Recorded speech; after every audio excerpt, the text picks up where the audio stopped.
Nós temos memória. Se nós contamos algo engraçado, todos memorizam. E assim também devemos usar nossa memória para as coisas boas e as coisas para dar glória a Deus, nosso Senhor. Então, se houver mais pessoas que queiram ajudar no canto, seja também na Santa Missa como acólito, será muito bem-vindo. Em nome do Pai, do Filho e do Espírito Santo. Amém. Queridos fiéis, a festa de Pentecostes, que hoje celebramos 50 dias depois da Páscoa de Nosso Senhor, e esta maravilhosa realidade do Espírito Santo, que muitos de nós não conhecemos como deveria, esse Espírito Santo que é Deus, terceira pessoa da Santíssima Trindade, Deus verdadeiro e responsável por nossa santificação da nossa alma, e muitas vezes não pedimos sua ajuda para santificar a nossa alma, para deixar essas areias que vão impedindo a engrenagem da nossa alma. Temos que pedir a Ele, como nós vimos na sequência de hoje, que é belíssima. Eu recomendo aos senhores a meditar essa sequência durante essa oitava de Pentecostes. E um autor espiritual dizia que entre os católicos o Espírito Santo é um desconhecido. Não conhecemos direito quem é o Espírito Santo. Se conhece, como lhes dizia ontem, de maneira errada, de maneira como os carismáticos falam, que é uma maneira totalmente errada, totalmente protestante, mas não é a doutrina católica. E principalmente os carismáticos. E por outro, temos os católicos que a desconhecem por não saber a doutrina. E é bom sair desses duas vias. Temos que conhecer o que a doutrina católica ensina acerca do Espírito Santo, acerca desse Espírito Consolador, esse Espírito de Nosso Senhor, esse Espírito que veio não para falar coisas novas, como Nosso Senhor mesmo vai falar, mas ele vem para falar de mim, de Nosso Senhor Jesus Cristo. Então, só um parênteses. Então, quando nós vemos que na igreja conciliar, como eles mesmos dizem, o Espírito Santo está falando coisas novas, então, e contra Nosso Senhor, então não é o Espírito Santo. Não pode ser o Espírito Santo, porque o Espírito Santo veio para falar de Nosso Senhor Jesus Cristo, para corroborar tudo aquilo que Nosso Senhor explicou aos apóstolos. Então, qual é a doutrina do Espírito Santo? Primeiramente, é a terceira pessoa da Santíssima Trindade. Pai, Filho e Espírito Santo. É a terceira pessoa, e ele provém, de modo de inspiração, do amor entre o Pai e o Filho. Ele é Deus, e tudo se faz por meio dele. O Pai e o Filho não obram sem o Espírito Santo. Quando houve a encarnação do Verbo no seio da Santíssima Virgem, uma nuvem cobriu a Santíssima Virgem, que é o Espírito Santo, para descer o Verbo encarnado no seio de Nossa Senhora. E por que tudo se faz por meio dele? A razão é muito simples. Deus é caridade. Deus é amor. Não um amor barato, como hoje em dia se vê amor filantrópico. Deus é o verdadeiro amor. E tudo que ele faz neste mundo é uma obra de amor, uma obra de misericórdia. E como nos diz São João em uma de suas epístolas, Deus é amor. E, portanto, Deus não pode agir a não ser por meio da caridade, que é sua natureza própria e seu próprio ser. E nesta caridade está precisamente personalizada pelo Espírito Santo. Por isso que hoje vimos que ele veio aos apóstolos em forma de língua de fogo, que o fogo queima. O fogo também tem luz.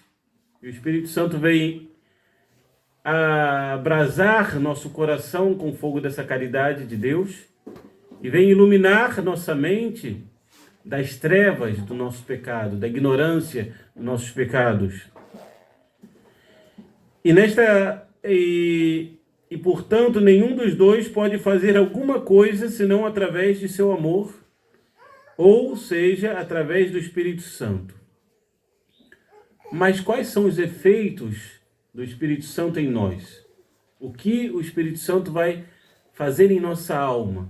Que é o que nos interessa. Como ele vai agir na nossa alma para santificar-nos. Quando lemos o relato dos Atos dos Apóstolos, que foi a epístola de hoje, acerca da vinda do Espírito Santo, primeiramente, nos deparamos que eles já estavam reunidos no cenáculo. Ou seja, estavam se reunidos primeiro para fazer um retiro espiritual, junto com Maria Santíssima, e também estavam reunidos porque tinham medo dos judeus. Imagine, depois da paixão de Nosso Senhor, tudo que aconteceu com Nosso Senhor.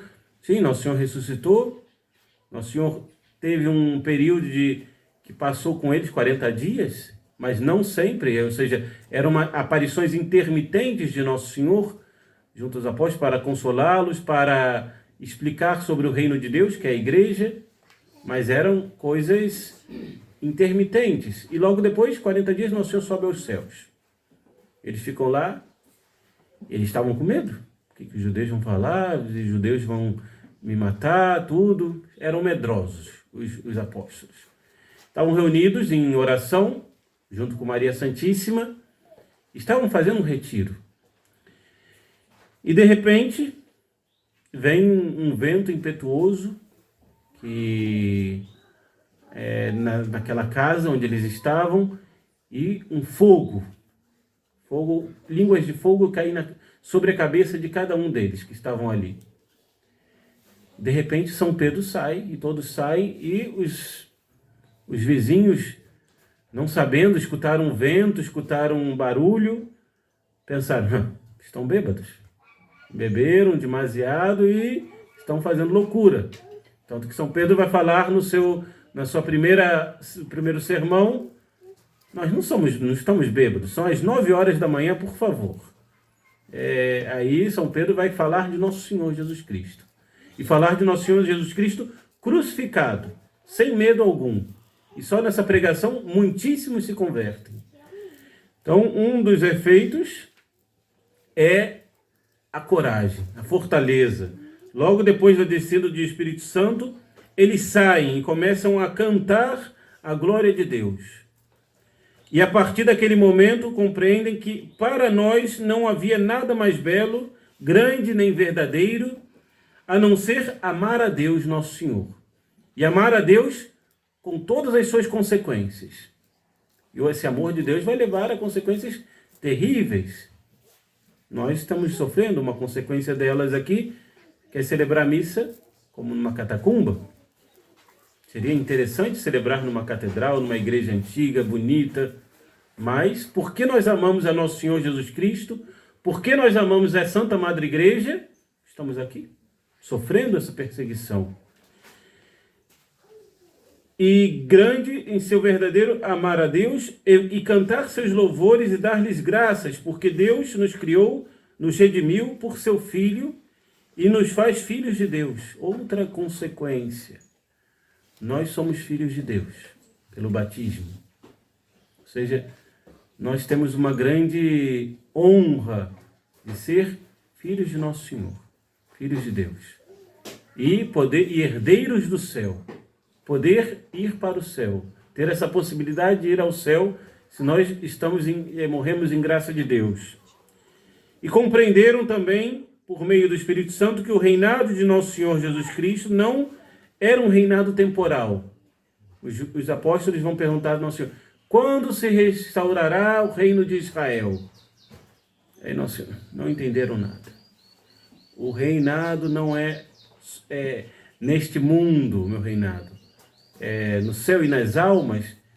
Nosso Senhor reina socialmente, claro, pelas suas leis, Mas Nosso Senhor não vai ser um rei temporal, Nosso Senhor. Mas sim um reinado das almas, nos entendimentos, nas vontades e nos corações. E também nessas consequências do Espírito Santo, esses efeitos do Espírito Santo na nossa alma, nosso Espírito Santo também vai dar-nos 7 dons, 7 presentes na nossa alma. Principalmente os recebemos quando somos crismados. Esses 7 dons que Nosso Senhor nos dá. E neste sermão seria muito longo falar dos 7, mas eu gostaria de falar de 3 principais. 3 dons que muito necessitamos neste mundo. Muito necessitamos hoje em dia. Que não temos a fortaleza para lutar, porque nós não tomamos consciência desses dons. E contudo, antes de adentrar neste assunto, é mister que conheçamos a diferença entre as virtudes cardeais e os dons, porque há uma confusão no meio dos católicos nisso. Os dons do Espírito Santo, muito bem, mas nós nem sabemos o que significa. Não sabemos o que significa esses dons do Divino Espírito Santo. E muito menos as virtudes, porque também não praticamos. Então as virtudes são hábitos que temos em nós para bem agir. Ou seja, é algo inerente na alma. Não é algo passageiro, é um hábito. E assim como os vícios são hábitos para obrar o mal, o vício também é um hábito.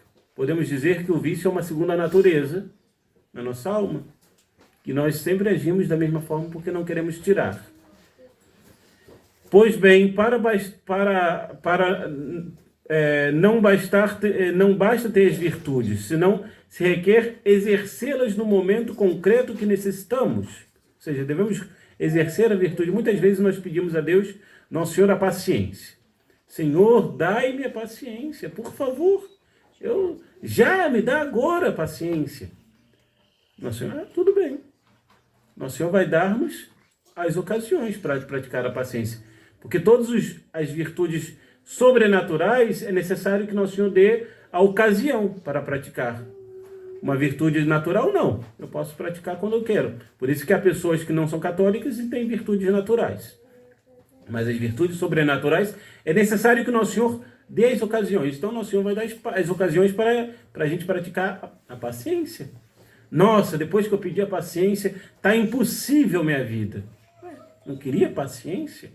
Nosso Senhor está dando as ocasiões para praticar a paciência. Senão a gente não pratica. Então, as virtudes têm que praticar. Tem que estar lá. Então, a mesma coisa que alguém que queira tocar piano. Ele tem que praticar para tocar bem o piano. Se ele deixa de praticar, começa a enferrujar tudo.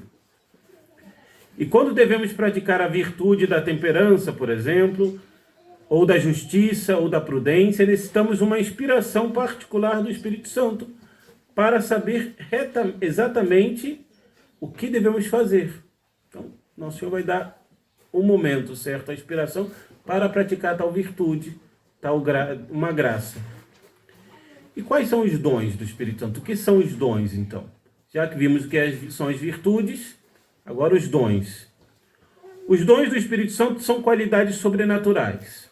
É como Nosso Senhor nos colocasse algo bom, algo bonito na nossa alma. É uma qualidade na nossa alma. Sobrenatural, ou seja, não é natural. Eu não posso adquirir naturalmente essa qualidade. É Deus, que Nosso Senhor, que concede para que nos tornamos mais dóceis à moção do Espírito Santo. O exemplo que sempre se dá é de um barco que tem remo e tem velas. Os remos são como as virtudes, nós temos que praticar, tem que remar para poder avançar. Os dons do Espírito Santo só é a vela, então está lá aberta, e de repente sopra o vento. E quando o vento sopra, vai muito mais rápido o barco. Mas também tem tempos de uma calmaria. Está ali, está esperando, aí a gente tem que remar. Tem que pegar os remos e remar. Mas quando o Espírito Santo quiser, ele sopra e o barco vai muito mais rápido. Os dons nos põem numa aptidão particular para receber as inspirações do Espírito Santo. São como as velas de um barco. E para levar a bom termo tal ou qual ato de virtude, sem ajuda exterior, se necessita algum tempo para julgar o que deveríamos fazer. Porém, graças aos dons do Espírito Santo, nos é concedido uma luz. Vamos colocar o exemplo de Monsieur Lefebvre.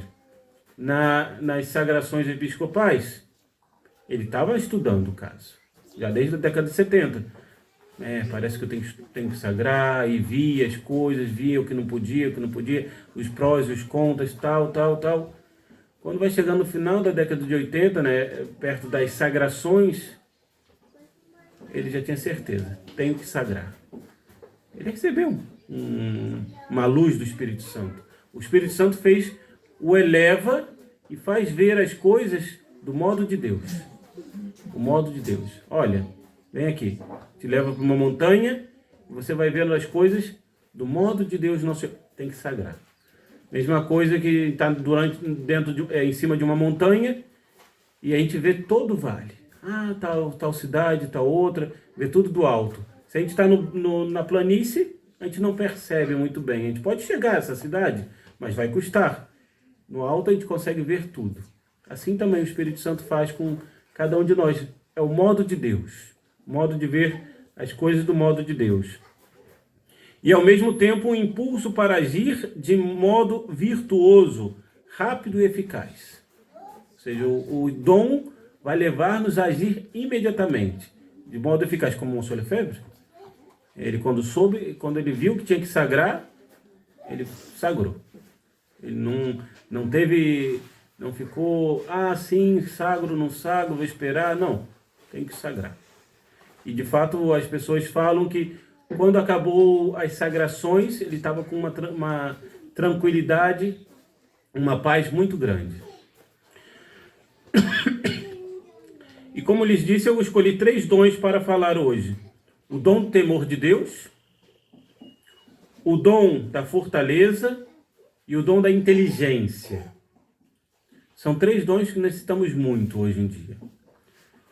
O temor de Deus vai aperfeiçoar em nós a virtude da temperança.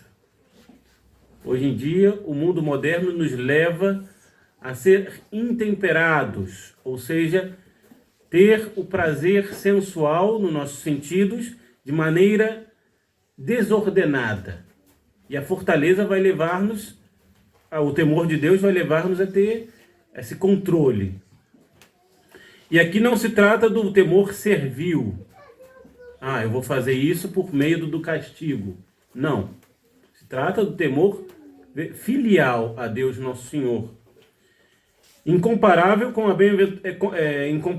a bem-aventurança celeste, o temor servil, na qual perduram os dons, mas sim do temor filial, porque o temor filial dá reverência a Deus e faz-nos fugir da falta que o ofende, ou seja, vai levar-nos a fugir do pecado, da ofensa a Deus Nosso Senhor, custe o que custar.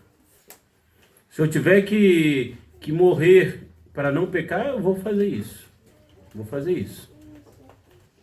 Então, o dom de temor vai levar-nos a fugir de qualquer ofensa a Deus Nosso Senhor, por mais mínima que seja. Às vezes, coisas mais heróicas, como martírio, como vamos ver no dom da fortaleza, mas vai levar... Eu não. Ofender a Deus não for. Eu prefiro a morte a ofender a Nosso Senhor. Então, vai ter o dom do temor de Deus. E ao mesmo tempo o impulso para agir. E constringe a petulância das paixões, sobretudo das paixões carnais. E este dom também irá contra nosso orgulho, independência que paira hoje em dia. Então esse dom vai justamente contra a nossa independência. O homem moderno é independente. O homem moderno é orgulhoso. O homem moderno está fora de Deus. Eu sei o que é melhor para a minha vida. Eu sei. Não precisa ninguém me falar. eu sei. E esse orgulho, essa independência está em todos os âmbitos da nossa vida natural, está em todos os lugares. Nós respiramos essa independência, esse orgulho. As crianças já respiram isso hoje em dia. Tudo leva a isso. Por isso que é necessário ter o temor de Deus. Deus é Deus e Deus é um Pai amorosíssimo, que eu não devo contristá-lo. O segundo dom é o dom da fortaleza. O dom de fortaleza consiste numa docilidade à moção do Espírito Santo, que dá confiança para superar todos os perigos e valor para cumprir e perseverar nas obras particularmente difíceis. É o martírio. O ato heróico da virtude da fortaleza vai ser o martírio. Você deixar sua vida por Nosso Senhor. Enfrentar os perigos por Nosso Senhor. E hoje em dia nós falamos, sim, martírio, eu quero ser mártir, sou cruzado, sou tudo. Chega o comunista diante, quero ver se você não joga 5 quilos de incenso para Júpiter. A gente está jogando a pá ali, o incenso para Júpiter, se Deus Nosso Senhor não nos dá o dom da fortaleza. É esse dom que nós devemos pedir muito, que hoje em dia tudo nos leva a trair a Nosso Senhor. Tudo nos leva a sair, a fazer a nossa vontade, a fazer um pacto com o mundo e trair a Nosso Senhor Jesus Cristo. E a virtude da fortaleza que procede segundo o modo limitado do homem, ainda que suponha a ajuda divina, contudo recebida e limitada segundo este modo. Enquanto que o dom de fortaleza fica tão revestido de fortaleza do alto, que para assim dizer, faz seu o poder de Deus, afastando toda a debilidade natural. Age unicamente por virtude de Deus. É aprender o martírio. Aprender não só o martírio físico, mas o martírio moral que nós devemos sofrer hoje em dia. Todos nós. Para não deixar a Nosso Senhor. Ser firmes nos nossos princípios católicos. É muito interessante ver que o católico é o primeiro a ceder. É o primeiro.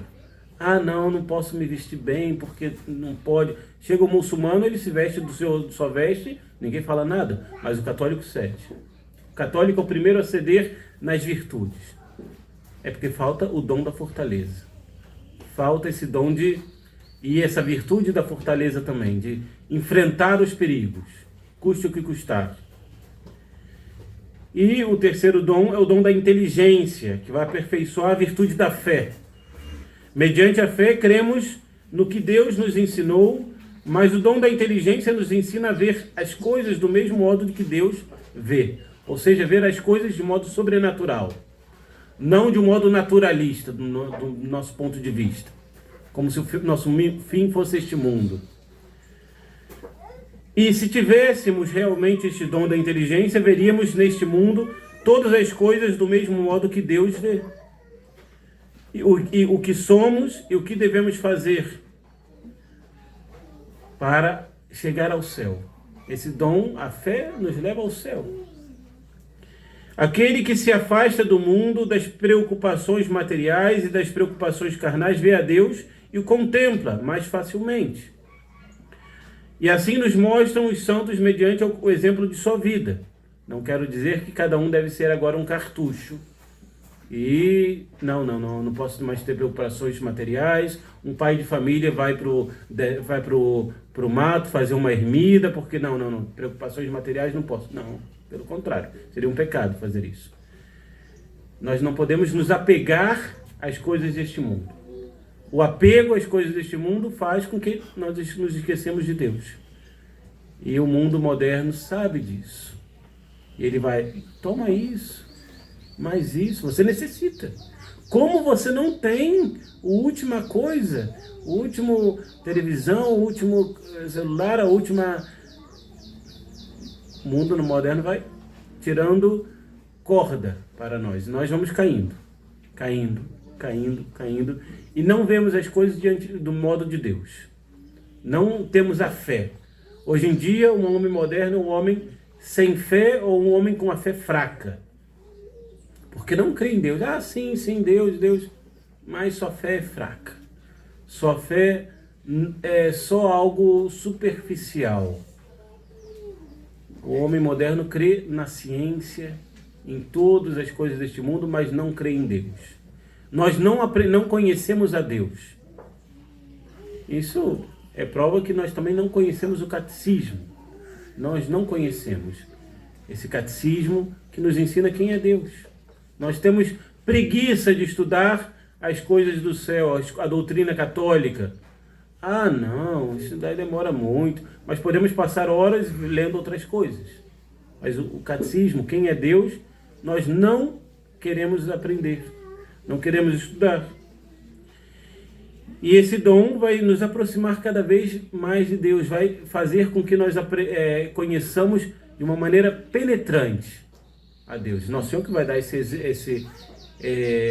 essa ajuda, vai dar essa moção. Ele que vai nos levar para ver todas as coisas da maneira dele. Eles se aproximaram mais de Deus, os santos, em certa maneira, e o viram porque estavam desapegados do mundo.